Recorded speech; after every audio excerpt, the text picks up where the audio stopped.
I should ask before we press play. Gabrus? Gabrus. Gabrus. There we Perfect, go. yeah. This is Jackie, and I'm here with Jon Gabrus, D2 Bonnaroo. How you hanging so far? I'm doing wonderful, yes. I got a good night's rest. My day 2 is just beginning. I have to do my 15 minutes of work soon, and then after that I'm able to party. Well, and someone schools you right. You're not wearing all black. Oh, no. You've got the air-conditioned shirt. Oh, hell yeah. I mean, this is coming off. This is only on because I'm on camera. Oh, look out. Yeah, I'll be okay. suns out, You're tits smart. out in no time. Nice. Yeah. I think that's the way to be. Speaking of that kind of, I can't even say outfit because that's like a lack of outfit. Yeah. What's your favorite festival attire that you've seen so far?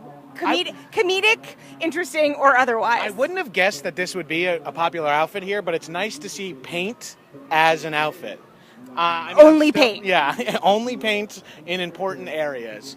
I did see a couple of very buff, very handsome gentlemen in what were just kind of more or less stylish tighty-whities with like their phones tucked into them. And even as a hetero male, I found myself being into their outfits. You're like Sunday, it's going to happen. I mean, hey, I'll go purchase some tighty-whities. I wouldn't want to be walking around in white underwear because you'll be so sweaty and then it'll be see-through in like a half an hour. I mean, there is a Walmart down the street. Anything is possible. So I might as well buy a 10-pack and then I can keep changing in between every set. Or you can just like share the love. I don't know. Oh, I could probably auction them off to like bear bait fans and stuff like that. Yeah. Brilliant. Smart move. So how does comedy fit in with Bonnaroo, which is traditionally known as a music and arts festival? I would argue that comedy is an art. I would argue the same thing too. That way I keep getting invited back to stuff like this. Yes. But in reality, it is performative. It is sort of like a collective experience in the same way that a musical performance is. I mean, I wouldn't say, like, I literally during my show was like, you guys know, like, there are musicians performing around here who are putting way more effort into what they're doing than what I'm doing, but I appreciate you being here. I also get the idea of, like, it is 3 days, 1 hour of comedy to shake up your, 3 hours of music or raving or drugs. Like, it's a very nice break. It's a good place to come down from. Yeah, you can do drugs at a comedy show. Do they get to? Are you still in the air-conditioned tent this year? No, this year it's a little more nomadic. Apparently, we are out in the different like I performed. They let you out? They let us out. I performed at the Christmas barn yesterday, and then today I'm in the Ville, which is off in the campgrounds. And it's kind of exciting out there. Okay, so you get to explore a little bit more, which is nice. I've seen around here. Yeah, they're smaller, weirder venues, but I'm into that. Okay. So what's your camp hotel situation? Because you're here for the weekend. You're not just here for the day, like many of the artists are. What are you staying in? I'm staying in a hotel nearby, and thank God, because as a longtime festival goer, but also a longtime haver of GI issues, like, pooping at a festival is my nightmare, so the fact that I have a hotel to poop at until 2 p.m. and then from 4 a.m. on is like, I try to get it all done there. Showers, poops, everything, back to the festival. Number Did two. you think we would talk about Number this? 2 is number 1. I appreciate that about you. Yes. That's very good. It's all. I mean, I'm sorry to share this with you guys, That's but important. it's literally always on my mind. People are like, what? Like, you should camp. It's a big camping festival. It's like, no. There are certain things that are amazing. Yeah. I mean, all that's in my fanny bag is edibles and baby wipes. I'm ready. My hero. I mean, you've got it pretty set. I like that. That's good. So here we are in June of 2018. This year has kind of sucked a lot so far. So far, yeah. 2017 wasn't any better. No, we've been on a downward spiral, it feels like. For But the past 500 days or so? yes, I don't know what may have happened. But I will say, that's us looking at it on the micro. If you guys want to feel good about yourselves, zoom out 4 times and look at the world on the macro, and we have been improving over the last 50 years. Thank you. Yeah, we may be knowing more of the bullshit that is going on, but that can't hurt. Like, it sucks to hear, but it's good to be aware of, because then we can do our best to change the things that are upsetting us. And now I feel like such a stoner Bonnaroo person, but I'm feeling such good vibes. Nice. When you realize that's like, dude, we're doing better overall, and just hearing about all this garbage, we're just going to swing back the other way and just make sure that this place is a great place to live live for everybody. Thank you. I needed that. I needed that positivity. Yeah, we are in Tennessee, but we are also at Bonnaroo, so it's a very much an enclave, very much an oasis. Yeah, if you go not too far from here, you might find a different viewpoint. But I like that positivity. So what sort of things do you pull from when you're writing jokes or observing things? All reality. For me, it's always just my life. I'm a bull in a china shop at my size, and so I'm just like, everything I do is a mess. So that's pretty much where all my stand-up comes from. And especially at festivals, I love to interact with the crowd because I'm a chatter before I'm a comedian. So if I could do both, like at a festival, because no one wants to see me do my stand-up here. They're all here to just fucking be fucked up and look at what's happening on stage. So if I can just get a chance to chat with some people, get some laughs, hear some weird stories, that'll be what my set is. I mean, don't tell the Bonnaroo comedy people who booked me, but my plan is just to chat with people and get my paycheck and party. Nice. I think that's good priorities right there. So musicians here have Spotify and SoundCloud. I kind of feel like comedy has podcasts. Yes. Technology is always evolving. What role do you see podcasting having in comedy in the next year or so?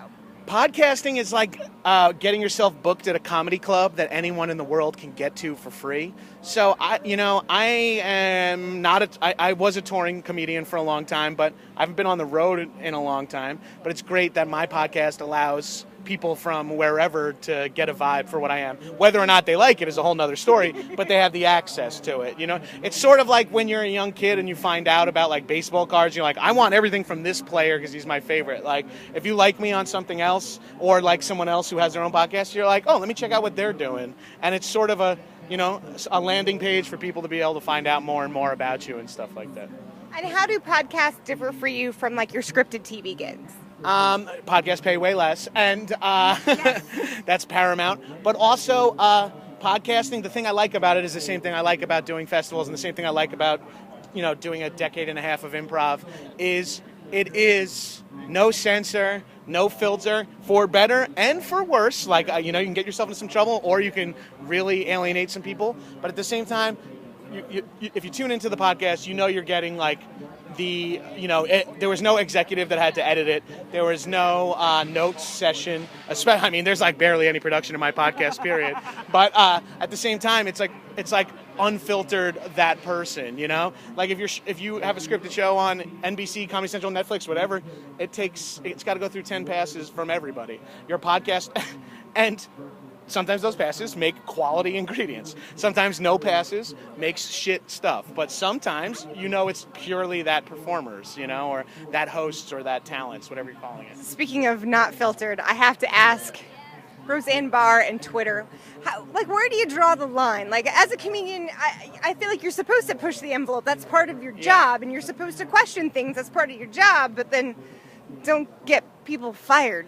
Yeah, it's kind of a weird situation because I am an advocate for freedom of speech, and I think you should be able to say whatever you want, but that doesn't mean I can't walk up to someone and call them a shithead.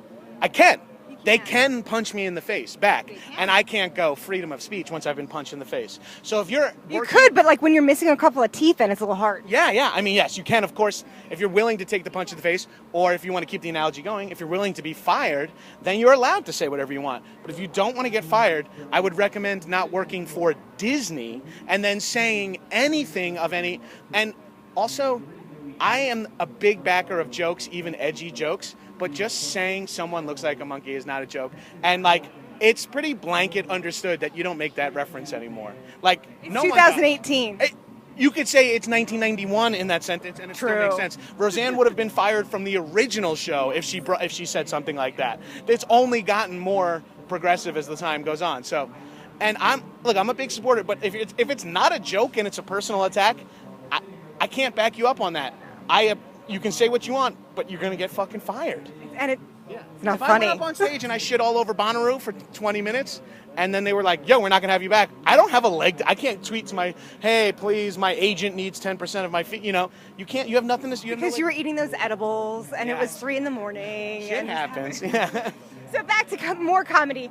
Podcasts, obviously important. What role do you see like Netflix and Amazon Prime having in comedy when we're talking about things not being as edited or as scripted? Well, I think there's like this a la carte-ness to these streaming apps that I think help performers in a way where you go on Netflix, you can type in Max Greenfield or Rory Scovel or Ali Wong, and you can see their performances. Oh, maybe they have a small part in this movie, so you might watch that movie. And now, because of streaming, everything's sort of on equal grounds. Like 25 episodes of a sitcom is kind of the same as being in an indie movie for when it comes to a fan who just wants to watch you. So it's sort of a great equalizer, and which has a lot of its drawbacks, of course. Like you can't make a shit ton of money in television anymore, but if you're in television to make money, there's definitely easier ways to make money. Well, and it's a great way to pad your IMDb profile as well. Also, it's a great way to meet and work. Like if you like to work, which most of us do, because a lot of us, I don't get a chance to work a lot, so I don't mind not getting paid. If I'm working with friends and doing something fun, like I'm down to do it. I mean, clearly, I'm 36 years old and I flew to Bonnaroo by myself on a red eye, and now I've been fucking ready to rage. Yeah, I'm trying not to shit in a fucking porta potty for 5 days. You're definitely okay with like not having your creature comforts. Yes, exactly. I appreciate that. Yeah, why are we slowly? I don't know. We're just. I've got the we're opposite just of a grooving. gravitational We're just pull. grooving. There we go. Slowly getting more and more in your grill until I get pepper sprayed. I know. I've been there, sister.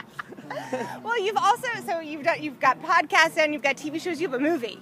I have a movie. Tell me about this movie, movie star. Oh, I'm not exactly positive what you're talking about. I have some small parts in some movies, but there's no such thing as small parts. Right. I have only a small small part. actors. Speaking of Netflix, I have a small part in the film Game Over Man where I get my ass eaten. So my mom. Literally? Yeah. It's fine. Sorry, kids. You want to talk about the positives and drawbacks of Netflix? Everyone has it. And the drawback is, if you do a scene where your ass gets eaten, that's the first thing everyone from your high school has seen you do. No matter how many times you're on Drunk History, motherfuckers don't have Comedy Central. But if you get your ass eaten, God help you, your uncle is going to text you about it. Your 10-year reunion's going to be awesome. Oh, girl, thank you so much. I'm coming up on my fucking 20. Oh, that's right. I'm bad at math. No, that's fine. Same. I appreciate it so much. They're gonna come out with a T-shirt for the reunion. Look out! I should warn you. I'm not trying to do high school ever again, so it wasn't fun the first time. Let's not do it again. It wasn't great. Yeah. So what's up next for you after Bonnaroo, after the hotels and the poop and the edibles and all that stuff? I got the Del Close Marathon, which is a 72-hour nonstop comedy festival back in my old stomping grounds at UCB in New York. And then I'm going to spend some time with my family and do some traveling with the wife, and hopefully be shooting some more TV and movie stuff and more festivals. I mean, I've got the outfits now. I'm ready to You go. really do. You're ready to party. I'm on a fanny pack. That's how crazy I am. I mean... Yes, girl. Fanny twinsies. Touched her ass, my bad. I'm not going to tweet about it. Don't worry about it. Stay tuned for much more from Jon Gabrus. This is Jackie. Thanks to Chorus FM and in the Key of Change.